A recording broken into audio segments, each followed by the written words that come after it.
한 목소리로 읽겠습니다. 시편 136편 1절 말씀입니다. 함께 읽겠습니다. 시작. 여호와께 감사하라. 그는 선하시며 그 인자하심이 영원하미로다. 아멘.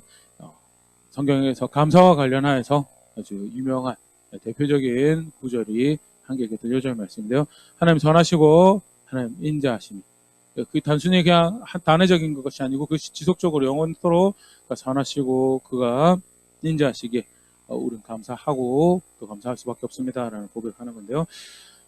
2025년 맥주 감사주일 맞이해서 감사하는 것에 대해서 다시 한 번 더 우리 생각해보고 또 신앙에게 중요한 모습, 나는 어떻게 살아내고 있는가 고민해보는 그런 시간을 가지려고 합니다. 맥주 감사주일 사실 매해 우리가 겪게 되는데요. 이름 때문에 좀 그런 오해가 있어요. 그렇죠? 사실 77절, 오순절, 맥추절은 성경에서 한절기죠. 한절기를 지칭하는 각각 다른 이름입니다. 그렇게 쳤을 때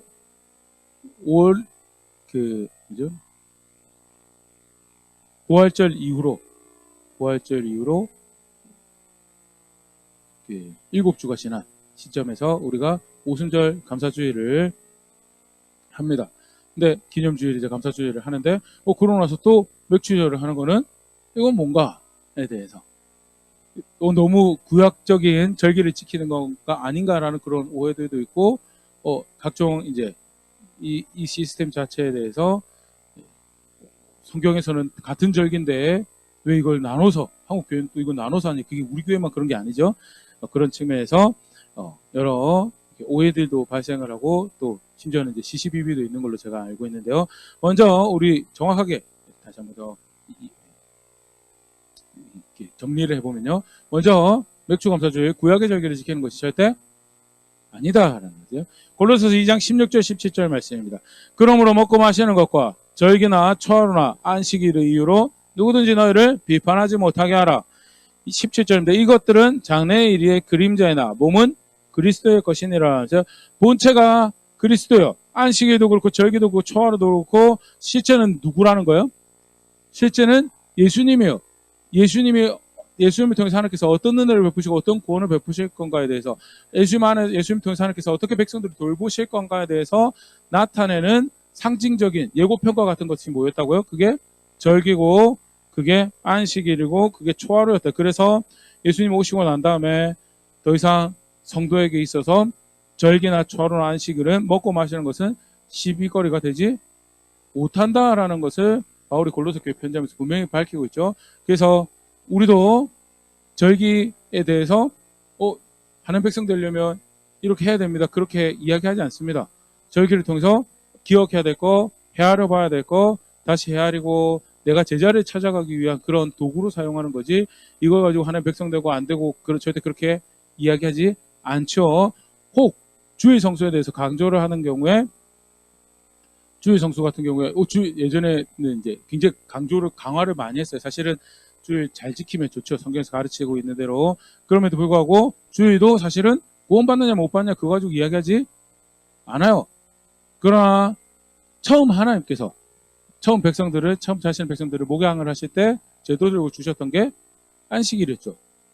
왜 안식일을 주셨는가 공부를 해보니까 들어간 안식이 남아있는 백성들에게 그 안식을 향한 바른 여정을 살아낼 수 있도록 그걸 기대해야 될 것을 기대하고 기억해야 될 걸 기억하고 기대할 걸 기대할 수 있도록 훈련을 시키기 위해서 하나님께서 안식일이라는 도구를 사용하셨고요. 근데 안타깝지만 히브리서 기자가 그렇게 얘기하잖아요. 안식일 가지고도 제7일을 쉬면서도 약속한 안식에 들어가지 못했던 백성들이 발생을 했다라는 거에 대해서 히브리서 그런 이야기를 하죠. 그 안식일을 우리보다 더 강화된 규정을 가지고도 안식을 가지고도 진짜 주실 안식을 향해서 살아내지 못한 백성들의 안타까운 모습에서 최소한의 우리가 들어갈 안식이 우리도 남아있는 상황에서 기억하고 헤아릴 거 헤아리면서 그 다음에 걸어갈 걸음들을 그 은혜 안에서 바른 선택들을 만들어가기 위한 경건의 훈련으로 주일 성수를 도전하고 가르치고 훈련시키고 하는 거지.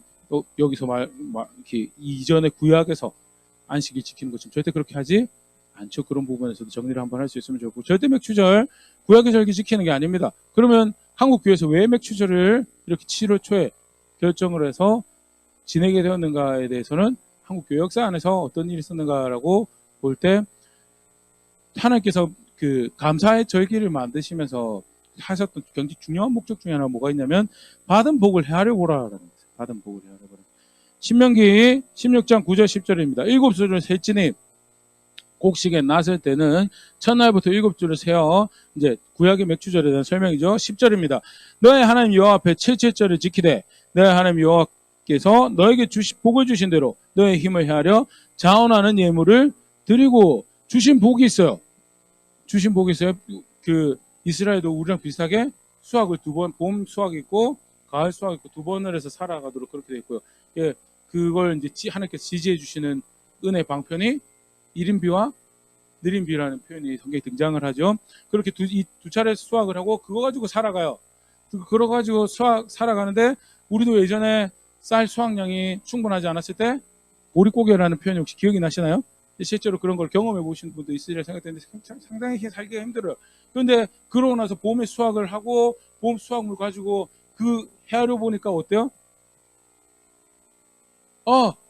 살게 하시는 은혜가 분명히 존재하는구나. 수확이 있게 하셔서 살게 하시는 은혜가 분명히 존재하는구나. 그게 그 성경에서 굉장히 설명을 많이 하는 칠칠절 오순절이 가지는, 또는 맥추절이 가지는 의미였거든요. 그래서 복을 헤아려 보라고. 나는 이렇게 너를 돌보고 있고 나는 너에게 은혜를 베푸고 있고 누가 너를 이렇게 위하는지 다시 한번 더 생각해 보라라는 게, 그게 절기의 목적이었어요. 그런 측면에서 한국교회의 예전에 리더들이, 우리는 수학을 언제 하나요?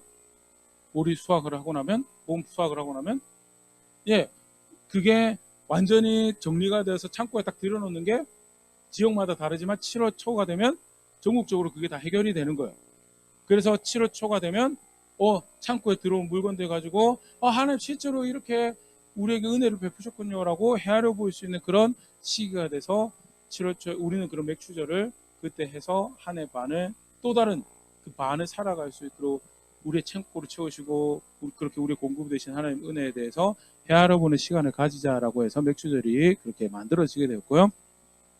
그래서 오순절 따로 있는데 이상한 절기 하나 만들어 가지고 이렇게 힘들게 만든다, 그런 게 절대 아니었고, 한국교회 사정에서 목적에 충실하기 위해서 그냥 추상적으로 살게 하시는 은혜 분명히 헤아릴 수 있죠. 매주일 헤아릴 수 있어요. 맞죠?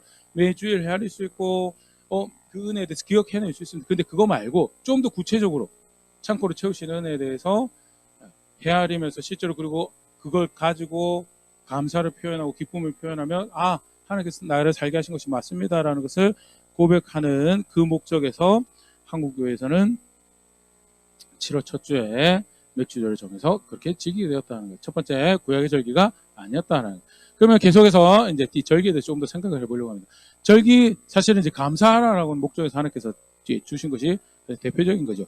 근데 우리가 감사하는 것, 한편으로는 내가 의지를 정해서 감사를 하기로 하는 거죠. 맞죠? 그렇다고 치면 감사의 출발점이 어딘 것 같아요? 나의 의지, 나의 자세가 감사의 출발점인 것 같아요. 근데 성경은 사실 그렇게 가르치고 있지 않아요. 절기라는 것도 그렇고요. 모든 감사도 그렇고 출발점이 하나님이에요. 감사하라는 명령도 사실은 감사를 내가 착하니까, 내가 선하니까 헤아려보고 내가 감사하지, 그게 출발점이 아니고 이미 은혜를 베푸신 하나님이 계시고, 그래서 명령도 감사하라고 명령을 하신 감사의 출발점이 하나님이다라는 것. 데살로니가 전서 5장 18절입니다. 범사에 감사하라, 이것이 그리스도 예수 안에서 너희를 향하신 하나님의 뜻이니라. 모든 일에 하나님께 감사하라라고 그렇게 도전하고 그렇게 말씀하시면서 뭐라고 그래요? 뒤에 설명에 이게 하나님의 뜻이더라. 이게 너희를 향한 하나님의 뜻이고 감사를 명령하신 하나님 계시고요. 근데 아까도 이야기했지만 감사가 단순히 내가 출발점이 아니고 하나님이 출발점이 되어서 감사를 하게 되더라라는 거에 대해서, 먼저는 주신 복이 있습니다. 신명기 16장 16절 17절 좀 전에 비슷한 말씀 봤었는데요. 16절부터 보면 너의 가운데 모든 남자는 1년에 3번 곧 무교절과 칠칠절과 초막절에 너의 하나님 여호와께서 택하신 곳에서 여호와를 배웁되 빈손으로 여호와를 배웁지 말고. 17절 각 사람이 너의 하나님 여호와께서 주신 복을 따라 그 힘대로 드릴지니라 주신 복을 따라서 쉽게 말하면 그 복을 헤아려 보는 거죠. 헤아려 보는 걸 따라서 감사를 표현하도록 되어 있고요. 그리고 실제로 하나님 앞에 나오려면 꼭 뭘 해야 되나요? 전제가 주신 복을 헤아려 봐야 돼요. 헤아려 빈손으로 나올 수는 없어요. 맞죠? 주신 복을 헤아려 보고 주신 은혜가 이만큼 되는구나에 대해서 각자 하나님 앞에 그 은혜에 화답하는 그게 이 감사를 명령하시면서 난 쉽게 말해 뭐가 있어요? 나는 너에게 준 복이 있다라는 거예요. 이미.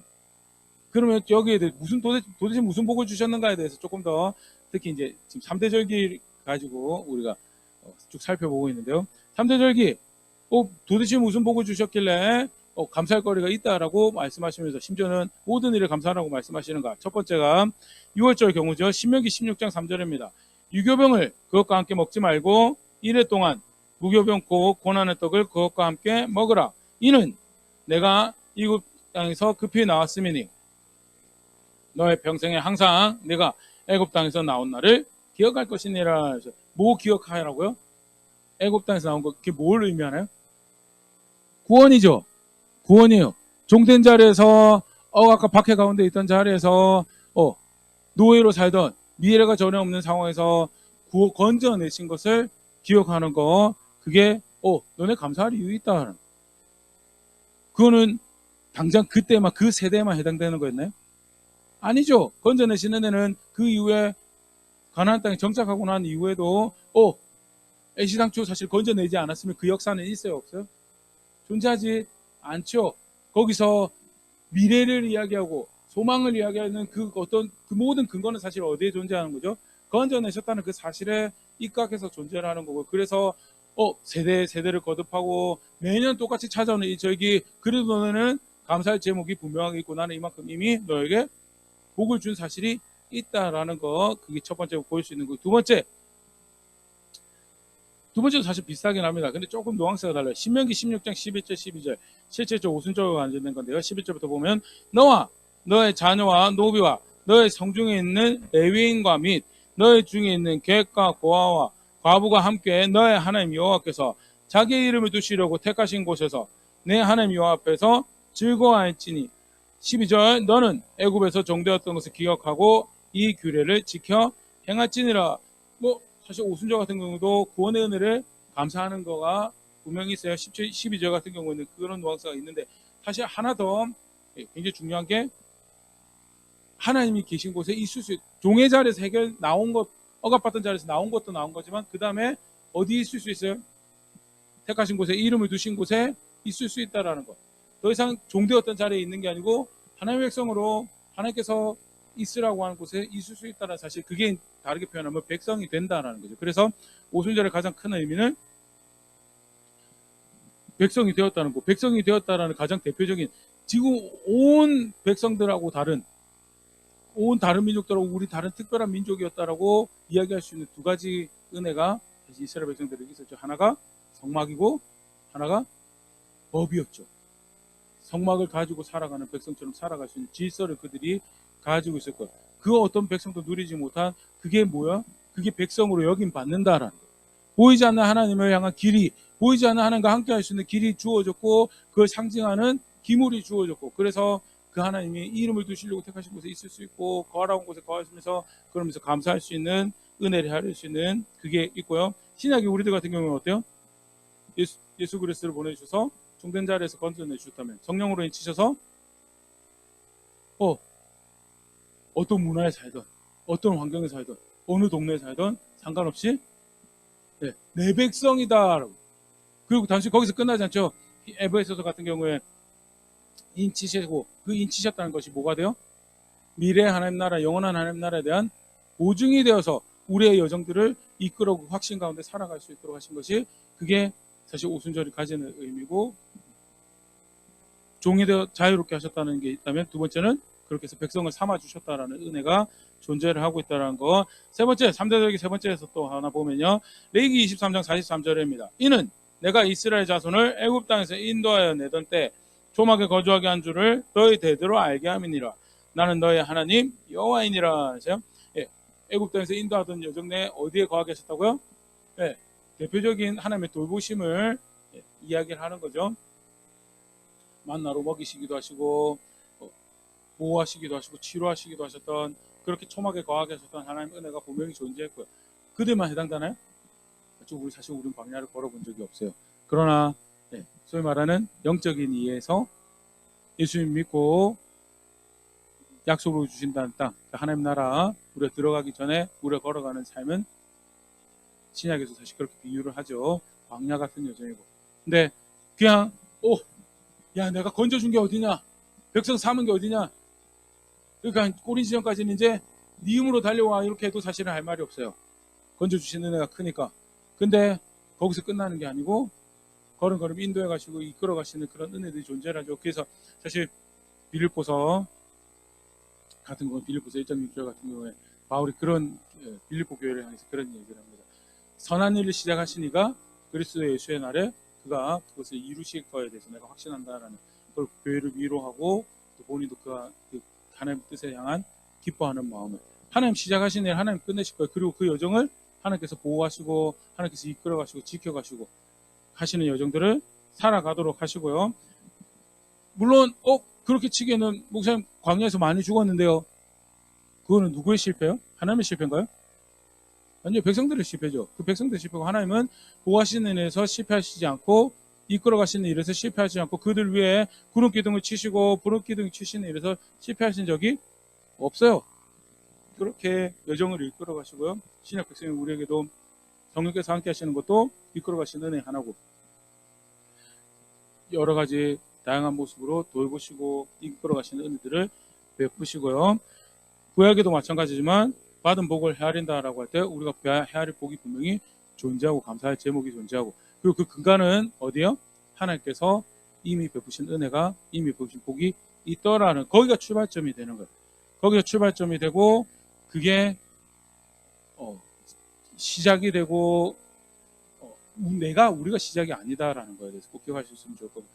그렇기 때문에 사실은 감사하지 않으면 하나님께서 그 다음 뭘 명령을 하냐면 민수기 9장 13절입니다. 그러나 사람이 정결하기도 하고 여행 중에 있지 아니하면서 유월절을 지키지 아니하는 자는 그 백성 중에서 끊어지리니 이런 사람은 그 정한 기일에 여호와께 헌물을 드리지 아니하였은즉 그의 죄를 담당할지며. 그냥 문자적으로 보면 절기 안 지켜서 죽는 모양이구나, 헌물 안 바쳐서 죽는 모양이구나, 그렇게 생각하는데 사실은 저게 담겨진 의미가 뭐예요? 유월절에 와서 절기를 지키면 받은 복을 헤아려 보는 거에 대해 실패한 거죠. 받은 복을 헤아려 보는 거에 실패하고, 그래서 마땅히 가져야 될 감사에 대해서 가지지 못하고 감사의 제목을 가지는, 감사의 자세를 가진다는 거, 결국 그가 주실 또 다른 은혜를 향해 살아간다는 거예요. 거기서 실패한 거에 대해서 그거는 굉장히 큰 배신이고 잘못된 거에 대해서 죽이라고 명령을 할 만큼 하나님은 감사하는 것에 대해서 신앙의 굉장히 중요한 모습으로 가르치시고 실제로 그 요구를 하실 만큼 충분한 은혜를 충분한 복을 이미 주셨더라라는 거 우리 성경에서 확인할 수가 있고요. 그러면 이제 이 부분에서 조금 더 우리 함께 살펴보려고 합니다. 실제로 성경에서 하나님께서 정말 경계하시는 백성의 모습이 뭐냐면 감사에 실패하는 거예요. 감사하지 않는 것. 여러 가지 모습에서 우리가 생각해 볼 수 있는데요. 첫 번째, 가장 근원적인 모습에서 감사에 실패하는 것과 관련한 말씀을 하나 보면 로마서 1장 20절부터 말씀입니다. 같이 한번 읽어볼까요? 20절 말씀인데 시작. 창세로부터 그의 보이지 아니하는 것들 곧 그의 영원하신 능력과 신성이 그가 만드신 만물에 분명히 보여 알려졌나니 그러므로 그들이 핑계하지 못할지니라. 만들어진 세계 살아가는 그 모든 여정들 가운데 누구를 인지할 수밖에 없다고요? 만드신 이를 인지할 수밖에 없다고요. 그리고 만드신 이가 베푸시는 그 능력과 은혜에 대해서 인지할 수밖에 없다고요. 그런데 21절 하나님을 알되 하나님을 영화롭게도 아니하며 감사하지도 아니하고 오히려 그 생각이 허망하여지며 미련한 마음이 어두워졌나니. 감사하지도 아니하고 혹시 줄을 그으실 수 있으면 줄 한번 그어 놓으시면 참 좋을 것 같습니다. 영광을 받으셔야 돼, 존중해야 돼, 하나님 존중하지 않았습니다라는 그렇게만 표현해도 충분한 묘사가 돼요. 근데 굳이 바울이 선택한 표현이 뭐예요? 감사하는 거예요. 사실 감사라는 게 보통 감사가 뭔가요? 감사죠, 맞죠? 감사죠. 감사 어떤 때 하나요?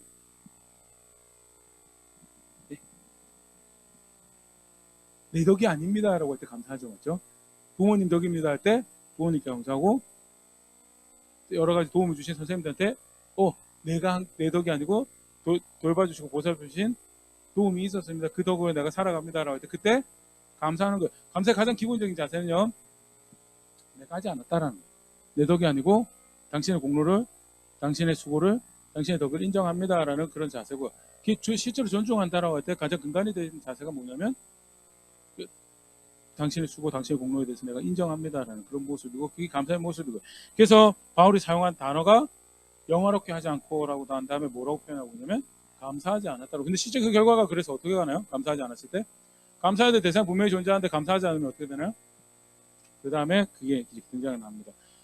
미련, 그 마음이 생각이 허망해지고 미련한 마음에 어두워졌다라고. 실제 감사할 대상에 감사하지 않으니까 어떻게 하러 가느냐? 로마서 1장 22절 23절입니다. 스스로 지대 있다 하나 어리석게 되어 23절 썩어지지 아니하는 하나님의 영광을 썩어질 사람과 새와 짐승과 기어다니는 동물 모양의 우상으로 바꿨느라. 정말 영광을 받으셔야 돼, 존중을 받으셔야 돼 하나님 말고 다른 존재에게로 달려가더라. 무엇의 결과요? 영화롭게 해야 될 대상을, 감사해야 될 대상을 감사하지 않을 때 그렇게 되더라. 바울이 그냥 단적으로 표현한 겁니다. 그게 모든 인류의 모습이라고. 모든 인류의 모습이고, 그 문제적 자세는 감사해야 될 대상에게 충분하게 감사하지 않는 그게 만들어낸 결과고, 그래서 우리 모두는 하나님 떠났다라는 게 로마서 1장에 바울이 표현하는 바죠. 근간에 간단하게 살펴봤지만 감사하지 않는 거랑 하나님 영화롭게 하지 않는 거, 감사하지 않는 거랑 존중받아야 할 하나님을 등져버리는 거랑 관계가 이렇게 등장을 하고 있고요. 단순히 바울의 이야기가 이제 하나님께서 바울의 감동을 주셔서 하시는 말씀이고요. 감사하지 않으면, 존중해야 될 하나님 존중하지 않으면, 인정해야 될 하나님 수고에 대해서 인정하지 않으면 그 하나님 저버리고 다른 데 가더라라는 것이 성경에서 가르치고 있는 거고요. 실제로 그래서 감사하지 않으면 하나님께서 돌아서라라는 이야기가 등장을 하는 게 디모데후서 모습인데요. 물론 감사만 가지고 이야기하지 않습니다. 그런데 그렇게 하나님 존중하지 않는 자세가 뭐랑 같이 세트로 등장을 하는지를 한번 볼 수 있으면 좋을 것 같은데요. 디모데후서 3장 2절부터 보면요, 사람들이 자기를 사랑하며 돈을 사랑하며 자랑하며 교만하며 비방하며 부모를 거역하며, 여기도 줄 한번 꺼볼까요? 감사하지 아니하며. 여기죠. 감사하지 않는 마지막 때에 갈수록 더 자기 중심적이고 그렇게 하나님 떠나는 세대의 모습에 대해 쭉 표현하는 건데요. 자기 사랑하고 돈 사랑하고 교만하고, 그런데 그 중에 하나가 뭐예요? 감사하지 않더라라는 거. 그럼 그게 뭐랑 세트로 가느냐? 거룩하지 아니하며, 3절에 무정하며 원통함을 풀지 아니하며 모함하며 절제하지 못하며 사나우며 선한 것을 좋아하지 아니하며, 4절 배신하며 조급하며 자만하며 쾌락 사랑하기를 하나님 사랑한 것보다 더하며, 5절 경건의 모양은 있으나 경건의 능력은 부인하니 이 같은 자들에게서 네가 돌아서라. 같이 갈 수 없는 사람들, 절대 같이 갈 수 없는 사람들. 그리고 그 감사하지 않는 자세가 뭐랑 세트로 같이 등장을 해요? 거룩하지 않는 거랑 같이 등장을 하고 있고요. 절제하지 못하는 거랑 같이 등장을 하고 있고요. 쾌락을 사랑하는 거랑 하나님 사랑보다 더하다는 거랑 같이 등장을 하고 있는, 이 상당히 굉장히 배교적인 모습으로 하나님께서 취급하시더라고요. 그냥 감사하지 않은 건데요. 단순히 감사하지 않은. 근데 그게 단순한 이슈가 아니더라라는 거예요. 그래서 하나님께서 굉장히 경각심 가지시고, 아까 잠깐 봤지만 심지어는 뭐라고 명령하세요? 감사해야 될 절기에 나와서 감사하는 자세를 가지지 못하고 받은 보고 해야 되는 것이 실패하면 죽어버려. 그 땅에 살 자격이 없다라고 이야기를 하는 거죠. 그런 뉘앙스 하나 더 보려고 하는데요. 굉장히 하나님께서 경계합니다. 감사하지 않는 것에 대해서. 신명기 8장 말씀인데요. 신명기 8장 12절부터 14절 보면요, 네가 먹어서 배부르고 아름다운 집을 짓고 거주하게 되며, 13절 또 너의 소와 양이 번성하며 너의 은금이 증식되며 너의 소유가 다 풍부하게 될 때, 14절 너의 마음이 교만하여 너의 하나님 여호와를 잊어버릴까 염려하노라. 여호와는 너를 애굽 땅 종되었던 집에서 이끌어내시고, 약속한 땅으로 들이셔서 살만해집니다. 맞죠? 집도 생기고 소유도 생기고 살만해져요. 살만해지는데 누구 덕인지에 대해서 잊어버린 거예요. 쉽게 말해 그걸 다르게 표현하면 뭐예요? 좀 전에 얘기했지만 그게 감사하지 않는 거예요. 또는 감사하는데 저는 그 표현 참 좋아하는데, 충분하게 감사하지 않는 거예요. 충분하게 감사하지 않는 거예요. 하는 백성들 다 감사하게, 기본적으로 절기란 시스템이 있고 안식이란 시스템이 있어. 그러면 어느 정도 감사하고 살 거예요. 맞죠? 예물도 드려야 되는 것들이 매년 정해진 예물도 드리고 주중에 안식에 정해진 예물도 드리고 하면 어느 정도 소정의 예물 감사하는 자세는 가지고 있을 거예요. 근데 그게 충분하지 않아요. 충분하게 감사하지 않을, 그러니까 충분하게 감사하지 않는다라는 거, 제 복을 제대로 헤아려 보지 않는 거예요. 다 하나님 덕이었는데 종된 자리에서 건져내신 자유롭게 하신 하나님 은혜가 있고 그 종된 자리에서 벗어난 그 백성 별로 사랑스럽지도 않고 신명기 모세 표현입니다. 뭐 가능성이 있어 잠재력이 있어 보이지도 않고 사랑스럽지도 않지만 순전히 하나님이 사랑하셔서 백성 삼으셔서 약속하신 땅을 주겠다라고 해서 이끌어오고 결국 그 하나님을 살게 하신 건데 그걸 충분하게 헤아려 보는 거에 대해서 실패하지, 그래서 충분하게 감사하지 못한 자리에 이의를 얻게 됐고요. 그래서 그걸 뭐라고 취급하냐면 이것도 하나 그냥 간접적으로 봐주시면 그걸 뭐라고 이야기해요? 교만하다는 거예요. 다른 게 교만한 게 아니고 그걸 교만하다 그러고 그래 그걸 다르게 표현하면 그게 하나님이 잊어버린 거다. 그러면서 다시 한번 또 비슷한 걸 또 이야기합니다. 15절부터 너를 인도하여 그 광대하고 위험한 광야 곧 불변과 정갈이 있고 물이 없는 건조한 땅을 지나게 하셨으며 또 너를 위하여 단단한 반석에서 물을 내셨으며 너의 조상들도 알지 못하던 만나를 광야에서 너에게 먹이셨나니 이는 다 너를 낮추시며 너를 시험하사 마침내 너에게 복을 주려 하심이었느니라. 낮추시고 겸손하게 해서 뭐하게 하려고 한 거야. 그게 8장 앞에 소개가 되어 있는데 여호와의 말씀으로 살아가는 거에 대해서 떡 사람이 떡으로 사는 게 아니고 여호와의 말씀으로 살아가는 거에 대해서 가르치신 그런 여정이 있고 그게 결국 사실은 하나님 나라에 합당한 백성을 만드시는 그런 여정이었죠. 다 이끌어오시고 살게 하신 하나님 은혜 분명히 존재하는데 뭐예요? 그거 잊어버리는 거기에 대해서 경계를 하신 거지. 똑같은 말씀 또 한 번 더 하십니다. 쉽게 말해서 짧은 말씀 안에 지금 두 번째 지금 또 이야기 등장을 하는데 17절 그러나 내가 마음에 이르기를 내 능력과 내 손의 힘으로 내가 이 재물을 얻었다 말할 것이라. 사실 우리도 그럴 수도 있어요. 정작 땀 흘린 건 누구예요? 나죠. 여기 많은 분들이 직장 생활 하실 텐데 직장 동기간에 눈치도 보고 맞죠? 상상 눈치도 보고 거기서 막 살아남아가지고 월급도 받고 그 살아남은 거 다 누가 수고한 거예요? 내가 수고한 거예요. 맞죠? 그것만 헤아리면 그렇게 돼요. 그것만 헤아리면 내가 어떻게 수고했는데 이 통장에 찍혀있는 이 동그라미들을 위해서 내가 얼마나 애쓰고 참고 인내하고 했는데 근데 사실은 헤아려야 될 복이 어때요? 더 있어요.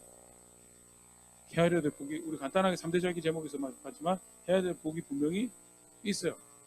헤아려야 될 복이 있고 어떻게 살게 하셨는지에 대해서 정직하게 마주해야 될 분명히 주신 복들이 있고요. 거기에 대해서 잊어버리면 사실은 더더욱 이 목소리가 커지죠. 내가 어떤 수고를 만들었는데 내가 어떻게 참고 인내하고 내가 어떻게 밤점 설쳐가면서 이 이익을 만들었는데 그것만 헤아리고 있으면 결국 정작 누구를 잊어버리게 되는가? 하나님을 잊어버리게 되죠. 그래서 경고하십니다. 신명기 8장 18절 너의 하나님 여호와를 기억하라. 그가 너에게 재물을 얻을 능력을 주셨음이라. 이같이 하심은 너의 조상들에게 맹세하신 언약을 오늘과 같이 이루려 하심이니라. 하나님께서 왜 그 일을 하셨어요? 왜 재물을 얻을 능력을 재물을 얻을 기회를 그렇게 살 수 있는 누릴 수 있는 거기서 조그마한 행복을 기쁨을 누릴 수 있는 그걸 왜 주셨냐고 이야기해요? 하나님은 내가 너 언약의 하나님 내가 너의 언약의 하나님으로서 내가 내 백성을 내가 돌보고 그래서 그렇게 관심도 드리고 마음도 드리고 너를 이끌고 너를 보호하고 그렇게 내가 하는 거라고 말씀하신데 근데 정작 어때요? 백성들이 잊어버리죠. 잊어버리면 결과가 어떻게 되느냐고요? 그냥 단순히 감사하지 않았다라고 또는 내 능력이 내 힘이 이거 했다라고 그렇게 이야기하는 데서 끝나지 않고요. 언약에 대해서 성실하지 않았기 때문에 필연적으로 어느 자리로 가게 되는가? 19절입니다. 네가 만일 너의 하나님 여호와를 잊어버리고 다른 신들을 따라 그들을 섬기며 그들에게 절하면 내가 너에게 증거하노니 너희가 반드시 멸망할 것이다. 20절 여호와께서 너희 앞에서 멸망시킨 민족들과 같이 너희도 멸망하리니 이는 너희가 너희 하나님 여호와의 소리를 청종하지 아니함이니라. 감사하지 않는 결과가 어떻게 되냐면 감사하지 않으면 다른 공로를 다른 살아가는 방식을 쫓아갈 수밖에 없어요. 우리가 쭉 작년부터 해서 다시 창세기 쭉 살펴보고 있지만 사사기 들어와서 왜 그 굉장히 강조를 많이 해서 그 동네 여인들하고 연맺지 말라고 식구 되지 말고 연맺어서 불필요한 다른 신을 섬겨야 될 그 문화에 스스로 노출하지 말고 보호하고 지켜가라고 그렇게 이야기하는데 왜 염했나요? 왜 염했나요? 비즈니스 해야 돼. 사실 한번 생각을 해보면 와가지고 기회의 땅이 이스라엘 사람들한테 맞죠? 이제 뭔가를 만들고 생계를 위해서 뭐 비즈니스라고 하면 하다못해 갖다 팔 때가 있어야 되잖아요. 맞죠? 또는 필요한 물건을 사올 때도 있어야 되고. 그러면 연을 하나 만들어 놓으면 어때요? 좋죠. 더더군다나 혼인관계로 맺어지면 사실 아브라함 때 이야기하면서 우리가 같이 살펴봤었는데 아브라함이 정말 힘들었던 게 뭐냐면 그 당시에는 지금처럼 치안이 좋지가 않아요. 그러니까 가족끼리 혈연끼리 같이 뭉쳐 살아서 도둑이 되거나 강도가 들었을 때 지켜줄 사람은 그 사람들밖에 없어요. 근데 그거 본토 친척 다 버리고 갔다라는 거가 상당한 사실은 부담을 아브라함 지고 사실 걸어갔던 걸음이고 거기서 상대적으로 가나안 땅에 약속으로 주신 땅이다지만 거기서 받는 스트레스가 이만저만이 아니었다라는 거에 대해서 잠깐 얘기 드렸던 적이 있는데 가나안 땅 들어가서 이제 차지하고 살아가는데 적당히 맞죠? 혈연관계도 맺고 보호관계 맺고 그런 비즈니스도 확장되고 얼마나 좋아요. 근데 그거 하지 말라고요. 왜 그거 하지 말라고 그러세요? 아까 잠깐 이야기 드렸지만요. 그러면 그대 문화에 스스로를 노출시켜야 되죠. 불필요한 관계 책임으로 해서 이런저런 자리에 가야 되고 그러면 자연스럽게 필연적으로 어떻게 돼요? 비즈니스는 커질지 모르고 생계는 커질지 모르고 시장은 확대될지 모르겠지만 거기서 요구하는 법칙들을 따라갈 수밖에 없고요. 그럼 하나님 떠나게 된다는 거예요. 뭐 때문에 살아갈 능력이 주어졌는데요.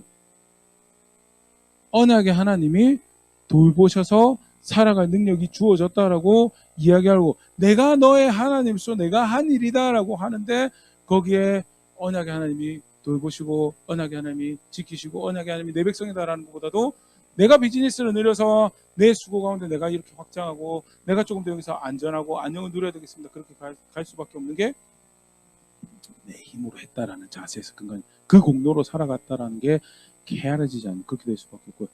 너무 억치가 아닙니까? 근데 실제로 그렇게 다 되더라라는 게 이스라엘 역사에서 구약 성경 기록으로 확인할 수 있는 거고. 그래서 하나님이 잊어버려야 되고 잊어버리지 말라고. 기억해야 되고 기억하라고. 다르게 표현하면 감사해야 되고 감사하라고. 감사해야 되고 감사하고 감사는 어디서 나와요? 복을 하나님이 시작하신 일이고요. 우리는 그 복을 열심히 헤아리는 거에서 감사할 수 있는 자리로 오게 되는 거예요. 간단하게 살펴봤는데요. 단순히 감사하지 않은 걸로 끝나지 않아요. 감사하지 않으면 어떤 자리로 가요? 영화롭게 해야 돼, 존중해야 돼, 하나님 존중할 수 없는 자리로 가고 정작 다른 것에 대해 영광을 돌리게 되는 그런 일로 가게 되고요. 감사하지 않는 것은 결국 언약의 하나님을 저버리게 되는 내가 정말 신실하게 살아내야 될 언약의 하나님을 저버리는 언약의 진실하고 충성할 수 없는 그런 자리로 이끌어가게 되고요. 그래서 감사하라라고 명령도 주어지고 복을 헤아리라고 시기별로 결정을 해서 정해서 받은 복을 헤아려 보라라고 하나님께 도전하시고 그렇게 살아가게 되더라라는 것. 왜? 감사가 그렇게 하나님 존중하는 것이 중요한 모습이고요. 2025년 맥주감사주를 맞이해서요. 다시 한 번 더 신앙의 중요한 모습 감사에 대해서 한번 살펴봤습니다. 나름 감사하시리라 생각되어집니다. 헌금 생활도 하시면서 구체적으로 저는 이런 제목이 제가 참 감사합니다라고 헌금도 하시리라 생각되어지는데 근데 그게 충분하게 복을 헤아려 본 모습이었는가? 오늘 말씀 가지고 다시 한 번 더 정직하게 고민해보고 아까 잠깐 그런 이야기 제 표현이 아니고요. 존 팔퍼 목사님이 설교를 하시면서 그런 표현을 쓰시더라고요. 특히 로마서 1장 20절 22절 설교하시면서 나름 감사해요. 맞죠? 나름 감사하는 피조물로 만들어진 존재로서 감사를 하는데 바른 감사도 드려지지 않고 충분한 감사도 드려지지 않고 바울이 이야기하는 문제가 사실은 그런 문제다라고 그런 표현을 사용하시는데요. 내가 정말 충분하게 감사했는가? 자격 없는 나를 아들을 보내주셔서 사랑하시고 품으시고 그래서 그 안에서 종이 아닙니다라고 이제 자유자입니다라고 이야기할 수 있는 놀라운 은혜를 베푸신 것에 대해서 얼마나 충분하게 헤아려보고 감사하고 있는지. 다 거기서 끝난 게 아니죠. 그 아들의 그 구속의 사역을 근거로 해서 이제 내가 너를 내 백성으로 여기겠노라라고. 그리고 네가 나를 찾아서 내가 만나진 바 될 것이고 네가 나에게 기도할 때 내가 들은 바 될 것이다라고 나는 너를 내 백성으로 여기고 내가 너의 하나님이 되어줄게라는 내 백성으로 여긴다라는 은혜도 주어졌어요. 그리고 대표적인 그 상징이 성령으로 인치시고 오중이 되시는 은혜를 베푸신 얼마나 그 백성 되었다라는 게 그가 나를 백성으로 여기신다는 사실에 대해서 충분하게 복을 헤아려보고 감사하는 자리에 있었던가. 네. 마지막으로 거기 끝나지 않죠. 그러고 나서 그가 이끌어 가시는 여정들이 있어요. 물론 여전히 내 삶은 육신에 원하는 거, 마음에 원하는 거 기뻐하면서 순식간 삽시간에 달려가요. 그런데 때때로 그 걸음을 멈추는 하는 말씀이 있고 내 양심을 울리는 이렇게 하면 안 되는데 더 내가 소중히 가치를 부여하고 살아가야겠다 그 등인데 생각나게 하신 부분들 그렇게 해서 걸음걸음 지켜가면서 어디로 이끌어가세요? 하나님 나라로 이끌어가시는 뭐 그것이 때때로는 말씀이 생각난 것뿐만 아니고 피로가 채워지는 것들로 해서 이끌어가신 그런 은혜들이 있고 그것을 나는 얼마나 복을 헤아려보고 감사하고 있는가 다시 한번 생각해 볼 수 있으면 좋을 거고 마지막입니다. 마지막 하나 더. 그러면 구체적으로 감사하는 바른 성경에 감사하는 모습이 뭔가라고 할 때 저희 뭐 여러 개 생각해 볼 수 있지만요. 하나 보면요. 레위기 22장 29절입니다. 같이 읽어볼게요. 시작. 너희가 여호와께 감사 제물을 드리려거든 너희가 기쁘게 받으심이 되도록 드리치며 하나님께서 감사하는 모습에 대해서 뭐라고 제대로 된 게 뭐라고 이야기를 하고 있어요? 예, 누가 기뻐해야 돼요? 예, 하나님이 기뻐해야 된다. 보통은 감사한다고 할 때 어떻게 감사하시나요? 인간 사람하고 관계에서는 내가 감사하는 마음을 표현하는 거예요, 맞죠? 아닌가요? 그렇게 하지 않으시네. 내가 감사하는 마음을 표현해요. 내가 참 도와주신 그 수고에 대해서 그렇게 나에게 호의를 베풀어 준 거에서 내가 이렇게 이해하고 이렇게 받아들이고 그걸 참 소중하게 생각합니다라는 거를 나의 감사의 고백들 표현이죠. 누가 주체예요? 내가 어떻게 받아들였고 내가 어떻게 생각하고 가치를 부여하죠. 근데 성경에서 감사하는 건요.